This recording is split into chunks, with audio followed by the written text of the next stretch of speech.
Hello, je suis Céline Diallo et bienvenue dans Connaître l'Allemagne. Aujourd'hui, on va tourner la troisième et la dernière vidéo concernant les réfugiés en Allemagne. Bon, la dernière vidéo pour le moment, ça va dépendre. Peut-être que je pourrais encore l'accueillir une autre fois pour parler d'un autre sujet, toujours en rapport avec les réfugiés, je ne sais pas. Mais pour la série des 3 vidéos sur les étapes à suivre lorsque tu es un réfugié, ça, c'est la dernière vidéo et dans cette vidéo, on parlera de comment réussir son intégration en général. C'est-à-dire qu'on parlera premièrement de la reconnaissance de la demande d'asile. Deuxièmement, de que faire en cas de refus de demande d'asile parce qu'apparemment, la demande d'asile, c'est différent du Dublin. Il va nous expliquer tout ça. Et troisièmement, de comment réussir son intégration. Donc, Alassane Fapon, tu es un Camerounais âgé de 29 ans et vivant en Allemagne depuis 2 ans. 2 ans et demi, oui. 2 ans et demi. Et aussi, tu es titulaire, tu es le fondateur de la fondation... Du Freundeskreis Flüchtlingssolidarität. Et donc... ouais, explique-nous en fait, comment ça se passe en fait pour la reconnaissance d'asile lorsque tu es en Allemagne. Ok, je vais tout d'abord bonsoir à tout le monde. Je vais d'abord éclaircir le principe que tu as élaboré tout à l'heure, à savoir la fin de ton Dublin et la procédure de demande d'asile. Tout d'abord, nous devons distinguer les deux choses qui sont le Dublin et la demande d'asile. Le Dublin, tout à l'heure, nous avons développé, ou bien c'était dans la dernière vidéo, nous avons développé que quand tu arrives en Allemagne, tu es comparé à une procédure d'empreinte. Déjà, dans ta procédure d'empreinte, ça ne t'empêche pas d'aller à l'interview. Donc, tu vas aller à l'interview et ce que les Allemands font en premier, c'est de comparer tes empreintes dans le système pour voir si tu es arrivé dans un autre pays avant d'arriver en Allemagne. Et quand ça tombe que tu as été dans un autre pays, c'est là que tu seras confronté au Dublin. La vidéo précédente, vous pouvez cliquer et regarder. Et là maintenant, nous allons développer dans le cas où tu es accepté en Allemagne en tant que demandeur d'asile. Là, c'est un autre point. Comment on peut être accepté en Allemagne en tant que demandeur d'asile? Il y a 2 points. J'aimerais éclaircir d'abord un petit point. Quand tu arrives au niveau de demandeur d'asile, ça veut dire que tu en as déjà fini avec le Dublin, c'est ça? Oui, c'est ça que je voulais dire. Quand tu arrives déjà au niveau de demandeur d'asile, ça veut dire que, premièrement, tu n'as pas été enregistré, soit tu n'as pas été reconnu comme demandeur d'asile dans un autre pays, et que l'Allemagne te prenne directement comme demandeur d'asile. Soit tu as combattu le Dublin comme on a développé dernièrement et que l'Allemagne t'ait reconnu toujours comme demandeur d'asile. Et cette vidéo porte sur les demandeurs d'asile en Allemagne et comment ils s'intègrent. Ça veut dire, d'un premier point, quand ta procédure de demande d'asile est acceptée en Allemagne, tu seras invité à une interview. Si tu l'avais déjà fait au premier tour, tu seras réinvité à une interview. Et ce qu'il faut dire à la deuxième interview, soit à la première, c'est ce que tu as dit intégralement dans la première, pour ne pas confondre tes paroles avec le jury qui va jouer dans l'étude de ta demande d'asile. Je l'explique. Ça fait que tu seras convié à l'interview du Bundesamt. Le jour de ton interview, il y a des pièges parce que ils font ça exprès, je ne sais pas. Ils vont te soumettre à un traducteur qui parle le français mais qui n'est pas de ton pays. Généralement, nous avons des droits dans ces interviews de désigner nous-mêmes nos traducteurs, soit de chercher nous-mêmes nos traducteurs. Parce que ces traducteurs jouent un rôle capital dans ta demande d'asile. Tu n'es pas allemand, tu ne comprends pas l'allemand et parfois ces traducteurs collaborent avec l'État. Ils vont te pousser à dire des choses qu'ils vont inscrire, qui jouera dans ta demande d'asile. Ça fait que tu choisis ton traducteur, soit si on t'a soumis un traducteur, il faut juger la capacité de ce traducteur lors de l'interview pour savoir si réellement ce que tu dis, c'est ce qu'il interprète. Donc, Et comment tu fais pour savoir si tu parles pas allemand? Dans un début où tu ne parles pas l'allemand, tu ne pourras pas le reconnaître. Voilà pourquoi il est primordial d'identifier le traducteur. S'il est togolais, tu dis non, je ne veux pas de lui. Je veux un Camerounais comme moi. Il y a des traducteurs camerounais. Là, si on ne l'a pas sur le champ, on renverra ton interview à une autre date. Donc tu as la possibilité en fait de dire que tu ne veux pas du traducteur qu'ils ont choisi. C'est de ton droit. Okay. Tu as la possibilité de juger le traducteur qui est devant toi s'il va interpréter pour toi ou pas, par rapport à la langue et par rapport à ton niveau de français. Parce que nous avons notre tonation qui sont incomplets des autres nations. Ça veut dire tu demandes le traducteur de ton pays et c'est ton droit. Dans le cas où tu le fais et que tu obtiens un traducteur de ton pays, notons tout d'abord que les traducteurs ne sont pas nos amis. Voilà pourquoi il est important de garder l'anonymat et de ne pas dialoguer avec lui, de peur de dire des choses qu'il va pouvoir interpréter ça autrement. Donc ça fait qu'entre les pauses, ne discutez pas avec le traducteur, seulement quand il est devant la barre. Et soyez sûr que ce que vous lui dites, c'est ce qu'il interprète intégralement. Et je ne sais pas, moi j'ai eu des instants où je reconnais directement si le traducteur il le fait ou il ne le fait pas. Ça va de soi. Tu peux noter dans ta tête combien de minutes tu parles et essayer de comparer combien de minutes il traduit pour comprendre s'il a dit ce que tu dis ou pas. Et il est important de parler en 15 secondes. Tu parles 15 secondes, tu t'arrêtes, il traduit 15 secondes et comme ça, ça va vite. Là, ça te permet de bien faire ton interview et il faut bien être préparé et préparer ses arguments. Déjà que je ne vais pas vous décevoir, mais je vais directement aller dans le but. Vous dire que les demandes d'asile africaines, généralement du Cameroun, de l'Afrique centrale, de l'Ouest, de l'Est, ne sont pas reconnues comme des demandes d'asile normales. Ça fait que ce que tu diras à l'interview, ça va rester là-bas et ça sera négatif. Que tu dises n'importe quoi, ça sera négatif. Soit tu fais directement comme les amis et les collègues qui sont du côté du Saxon, qui disent directement non, je suis arrivé, je suis un homosexuel, j'ai été refoulé dans mon pays par rapport à ma croyance et par rapport à mon appartenance. Là, ça passe. Mais il faudra le prouver. Je ne sais pas comment ils font pour obtenir ces dossiers, mais ils le font dans une autre voie, qui sont contraints à accepter un autre statut pour l'obtenir. Et c'est ça, selon moi, je ne sais pas si c'est bon ou c'est mauvais, ça les regarde. Ça dépend maintenant, je parle, si tu te sens capable de le faire ou pas. Ouais. Ça dépend si tu te sens capable. Donc là, il faut déjà savoir que peu importe l'argument qui t'a ramené en Europe, tu ne seras pas reconnu comme demandeur d'asile en Europe. Parce que l'Europe, le statut en Allemagne pour obtenir l'asile, c'est d'être dans une situation politique. C'est ça, j'ai dit, ceux qui sont dans des situations politiques, ils arrivent ici avec leur passeport et tout. Ils savent que je suis venu parce qu'il y a la guerre dans mon pays. Ici, directement, avec mon passeport, j'aurai un titre de séjour et je vais rester. Mais nous qui sommes arrivés illégalement, qui sommes arrivés pour des besoins personnels spécifiques, en guerre, ouais. Nous n'avons pas le droit de dire nous avons un passeport, nous avons n'importe quoi, vu qu'on peut être rapatrié dans des jours qui viennent. Voilà pourquoi j'ai dit dans la première vidéo qu'il était important de dire dans ces interviews que vous n'avez aucun document. Vous avez voyagé illégalement jusqu'ici et de donner votre parcours, évidemment. Mais déjà notez dans la tête que toutes ces interviews que vous avez faites, elles seront rejetées. Donc il faut déjà être préparé. Parce que l'étude d'une interview va de 3 à 6 mois, 1 an.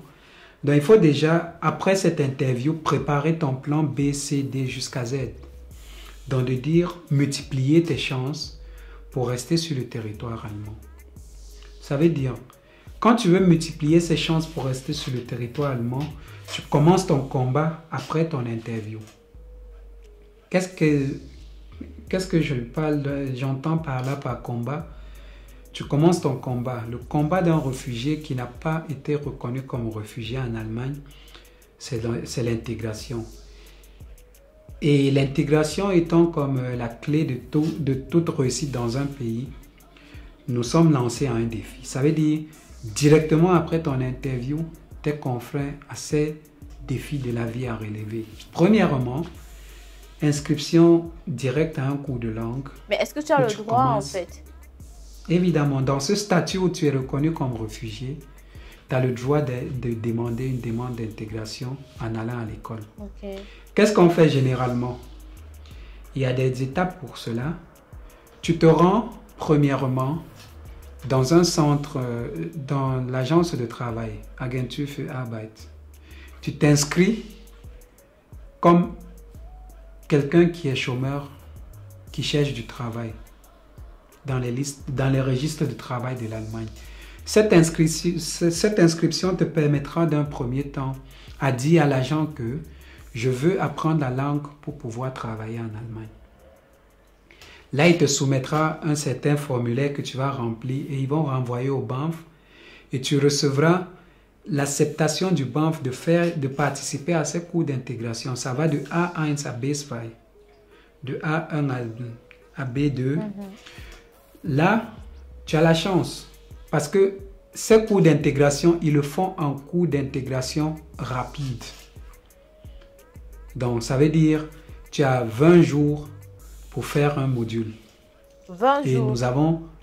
nous avons 6 modules. Ok. Nous avons 6 modules, 20 jours. Ça veut dire 4 semaines. Nous avons 6 modules. Un module, ça fait 20 jours, 4 semaines.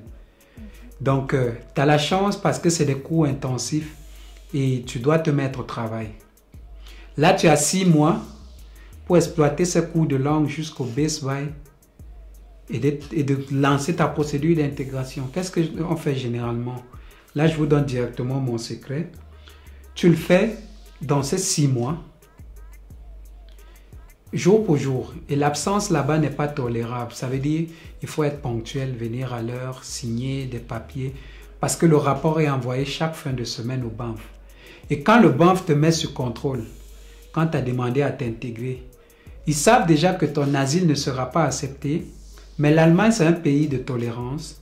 Ils te laissent le temps d'étudier ton parcours en Allemagne. De voir si effectivement tu t'intègres. Évidemment. Si tu es venu faire des belles photos, tu vas passer ton temps à faire tes photos, à tromper qui tu veux et perdre ton temps. Et le temps, c'est de l'or. Donc moi, je mets mon temps à ce sacrifice, ces 6 mois. Tu y perds ton temps, tu pratiques la langue, tu le fais partout, à l'école, à la maison, avec des amis, dans la rue. Donc tu te plonges dans le combat de l'intégration en fait. C'est pas difficile, tu obtiens directement ton B1. À partir de ton B1, si tu veux, tu le poursuis jusqu'au B2. Ça dépend si septembre est déjà proche de ton inscription jusqu'à la fin de tes études. Parce qu'en septembre, généralement, commencent les formations en Allemagne. Ça veut dire au bout de tes 6 mois, tu commences à t'inscrire, on appelle ça te bewerben, tu commences à demander à travailler dans des structures et tout, à te former parce que moi je vais directement aller sur ceux qui sont arrivés en Allemagne et qui veulent directement travailler pour leur dire que c'est une erreur. J'aimerais déjà d'abord que tu m'expliques en fait, les cours de langue que tu vas faire là, tu les payes ou c'est gratuit? J'ai dit que le BAMF te soumet ces cours de langue gratuitement. Okay. Tu les payes, tu payes même pas 1 franc CFA et tu es rémunéré en plus parce que quand tu vas à l'école, si tu es à 9 km de l'école, ton agent de transport te sera remis. Okay. Donc tu as déjà l'avantage parce que c'est gratuit. Juste que tu dois t'inscrire et faire de la demande et tu l'obtiens. Et tu as 6 mois pour l'étudier. Mais d'autres, quand ils obtiennent déjà leur procédure de demande d'asile pour être étudiant en Allemagne, qu'est-ce qu'ils font? Ils demandent directement un permis de travail et commencent à travailler. Ça, c'est une erreur. Parce que plus tard, quand ta demande d'asile est rejetée, tu fais un recours qui est rejeté. Là, tu n'as plus le droit de rester en Allemagne que de rentrer dans ton pays. Et tu auras perdu tout ton temps à travailler. Le travail déjà qui ne t'a pas protégé ne te protégera pas en Allemagne. Donc, voilà pourquoi je commence par les cours de langue pour qu'en septembre, je puisse faire ma formation. Quand je fais ma formation en septembre, je sais que avec ma formation que j'ai commencée, quand mon résultat d'asile arrivera négatif, je pourrais faire une demande de Ausbildung. Et là, c'est différent. Une demande de quoi? Ausbildung. C'est-à-dire? Ça veut dire, quand tu as commencé à faire ton Ausbildung, tu as une période de 3 ans pour rester en Allemagne. Maintenant, le Bundesamt, il a continué entre-temps à étudier ton asile. Au cours de ton année de formation, il t'arrive une lettre qui dit la justice a refusé ta demande d'asile. Tu fais un deuxième recours, ça fait pas longtemps, ça arrive encore négatif. On te dit en fait que bon, là maintenant ta demande d'asile est rejetée, tu n'as pas le droit de vivre en Allemagne. Tu dois rentrer dans ton pays. Maintenant, pour des motifs de formation, ça c'est une loi qui a été signée avec des entreprises. L'Allemagne a donc signé une loi avec des entreprises. Vu que l'Allemagne c'est un pays en plein développement, qui est aussi à la recherche de la main-d'œuvre, ils ont besoin de ton service. Et voilà pourquoi ils vont t'accorder cette chance à travers la société qui t'emploie de rester longtemps. Pas de t'employer en tant que travailleur, mais en tant que stagiaire. Là, la société va plaider pour toi pour demander une tolérance jusqu'à la fin de ta formation. Et ça fait que l'Allemagne t'accorde un titre spécial de séjour qui s'appelle le Ausbildung. Ça te permet de rester en Allemagne pendant 3 ans, le temps de finir ta formation. Ok, mais quand tu n'as pas étudié, quand tu n'as pas fait la formation, quand tu n'as pas fait de demande de formation, tu as passé ton temps à travailler, là tes chances sont brûlées et tu es directement demandé à quitter le territoire.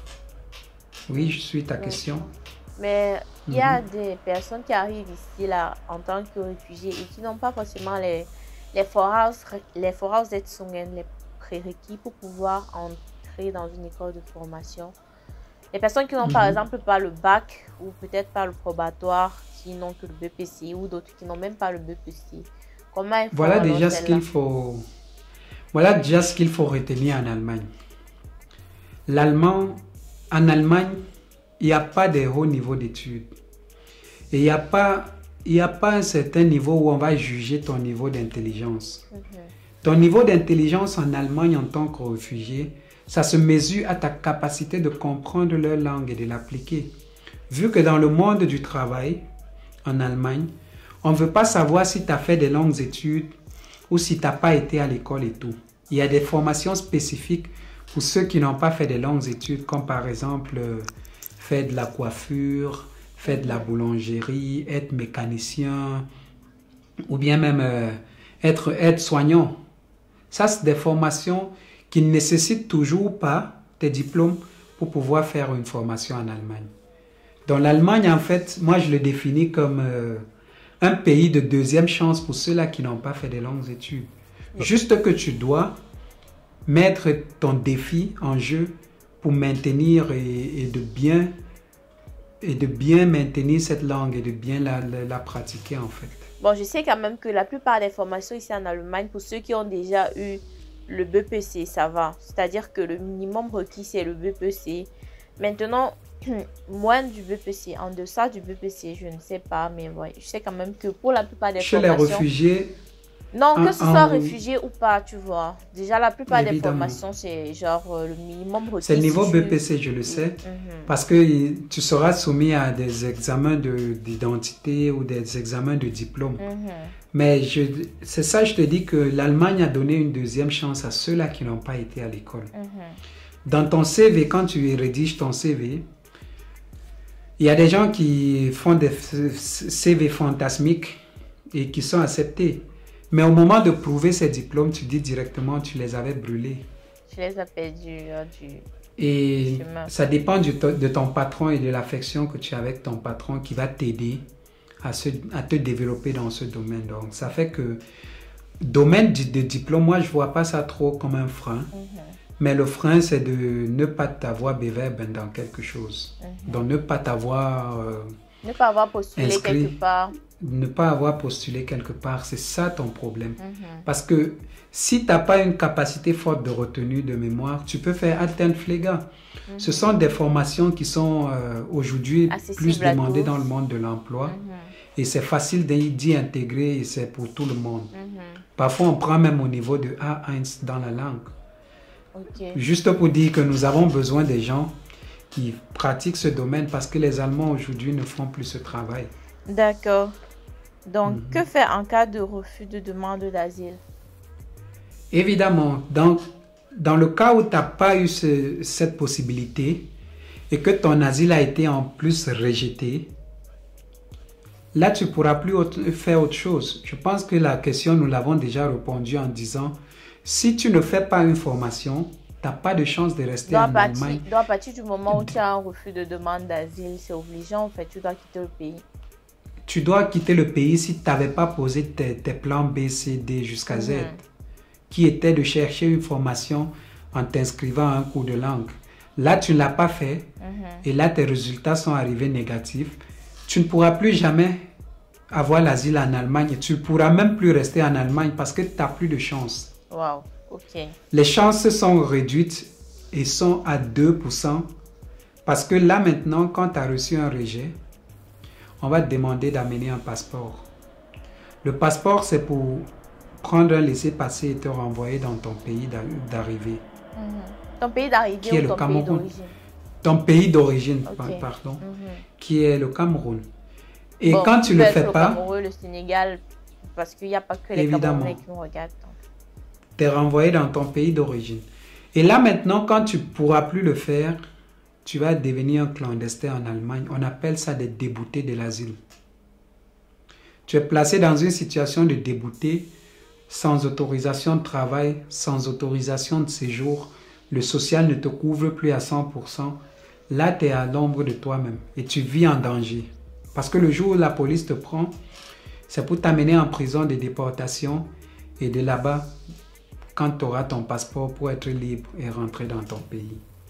Okay. Donc voilà pourquoi il est primordial d'utiliser le chronomètre et de te lancer directement dans l'intégration quand tu es arrivé en Allemagne. Pour ne pas perdre de temps et de gagner dans cet espace.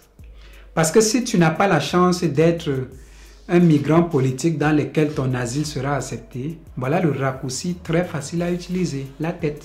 Il faut penser. Et si tu ne penses pas à temps, tu veux beaucoup d'argent pour réaliser au pays, il faudra voir si tu as déjà réalisé avant d'être déporté. Dans le cas échéant, tu auras perdu le beurre et l'argent du beurre. C'est clair. Et donc, en gros, en résumé, pour réussir son intégration, tu dois faire les cours de langue et ensuite te former en attendant la réponse par rapport à ta demande d'asile. Évidemment. Ok. Donc, et dans le cas échéant, il y a déjà une troisième formule. Il y a des gens qui arrivent, qui sont tellement beaux, qui ont de la chance, qui se marient à des Allemandes, qui font des enfants et ils obtiennent les papiers. C'est aussi un moyen. Mais combien de gens auront cette chance? Donc, première des choses, utilise ta tête, sauve-toi. Si tu peux faire des enfants avec une blanche, c'est déjà un défi qui n'est pas facile. Mais si tu le réalises, c'est mieux. Si tu ne le réalises pas, c'est autre chose. Tu peux le faire. Il y a des possibilités, mais tout n'est pas bon à dire. Et il y a des possibilités que nous pouvons développer en inbox. Bref, contactez-le si vous avez besoin de plus d'informations par rapport. Contactez-le directement par sa formation. Je mettrai les liens dans la barre de description. Tout ce qui concerne M. Alassane Poipon, je mettrai les liens dans la barre de description de chacune des 3 vidéos que je ferai avec lui. Donc, après avoir suivi la vidéo, si vous avez envie de plus d'informations le concernant, vous n'aurez qu'à cliquer sur l'un des liens et à l'écrire directement. Merci bien. Donc, vous avez quelque chose à rajouter avant qu'on ne se dise au revoir? Évidemment, je vais inviter tous les réfugiés de l'Allemagne à être unis parce qu'il n'y a rien de plus fort qu'une communauté. Voilà pourquoi où je suis, je cherche toujours à former une communauté. Et dans les 4 provinces où il y a déjà des communautés, j'y ai habité, j'y ai vécu et j'ai vu comment les réfugiés vivaient là-bas. Et là maintenant, je suis dans ma localité et j'ai toujours une communauté parce que rien n'est plus possible. Rien n'est possible quand on est unis. Rien n'est impossible. Rien n'est plus possible quand on est unis. Donc, à l'impossible, tout est possible dans l'unité. Et l'union fait la force. Voilà pourquoi nous devons nous soutenir. Diaspora de tous les pays, unissez-vous. C'est ça mon dernier message. Et la communauté est bien. Merci. Donc, merci à vous, M. Alassane Frapon, de nous avoir accompagnés pour ces 3 vidéos et de nous avoir donné... Je vous remercie. Et merci aussi de nous avoir donné toutes les informations que vous nous avez données dans ces 3 vidéos. Moi, j'en connais un peu plus en ce qui concerne les réfugiés, que ce soit ici en Allemagne et par rapport aux procédures. Et ça, c'est grâce à vous. Je pense que je ne suis pas la seule à partir de zéro. Donc, merci Évidemment. encore. Et voilà, pour ceux qui auront besoin de plus d'informations concernant M. Alassane Frapon, comme je l'ai dit, tout se trouve dans la barre de description. N'oubliez pas de vous abonner à la chaîne si vous avez envie de connaître un peu plus sur l'Allemagne, que ce soit au niveau des procédures d'immigration, que ce soit au niveau de la culture allemande, tout ce qui concerne l'Allemagne. N'hésitez surtout pas à vous abonner à la chaîne et à activer la cloche de notification. Moi, je vous dis à très bientôt pour une nouvelle vidéo et ciao. Au revoir. Ciao, ciao.